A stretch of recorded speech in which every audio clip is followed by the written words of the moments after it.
नमस्कार। इस विश्लेषण में हम कम समय में ज्यादा और बेहतर सीखने के शानदार रहस्य जानेंगे। क्या ये सच में मुमकिन है कि 2 घंटे की फोकस वाली पढ़ाई 6 घंटे से ज्यादा असरदार हो? ये बिल्कुल नामुमकिन सा लगता है ना, लेकिन सारा खेल घंटों का नहीं बल्कि सही तकनीक का है। अक्सर घंटों तक सिर्फ किताब पढ़ने या पन्ने हाईलाइट करने के बाद भी दिमाग एकदम खाली रहता है। तो गहराई से समझें, यहाँ असली दिक्कत हमारी याददाश्त नहीं है, बल्कि पढ़ने का वो पुराना तरीका है। पहला समाधान है सक्रिय स्मरण, मतलब किताब बंद करके दिमाग पर जोर डालना और जवाब खुद याद करना। खुद से सवाल पूछना दिमाग को सही जवाब ढूंढने और संघर्ष करने पर पूरी तरह मजबूर कर देता है। और यही दिमागी कसरत हमारी याददाश्त के तारों को हमेशा के लिए बेहद मजबूत और स्थायी बना देती है। अगली तकनीक है पोमोडोरो। इंसानी दिमाग छोटे और तीखे फोकस वाले हिस्सों में सबसे बेहतरीन काम करता है।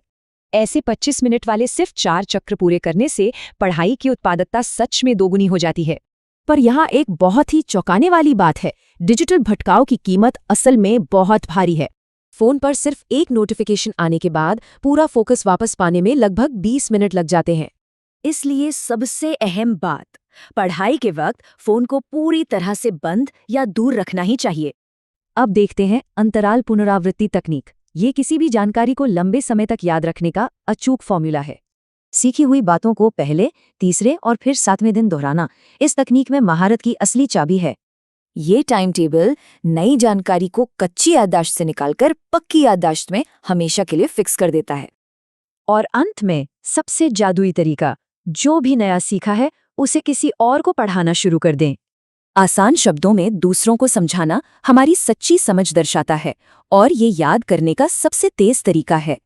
इन सब का एक ही मूल मंत्र है, केवल ज्यादा घंटे किताबें खोलकर बैठने से कोई बुद्धिमान नहीं बनता, बल्कि निष्क्रिय तरीके छोड़कर ये स्मार्ट और सक्रिय तरीके अपनाने से कोई भी ज्यादा और बहुत तेजी से सीखेगा। सफलता कुर्सी पर बैठे रहने के समय पर नहीं टिकती। तो असली सवाल यही है, फोकस आखिर कितना गहरा है।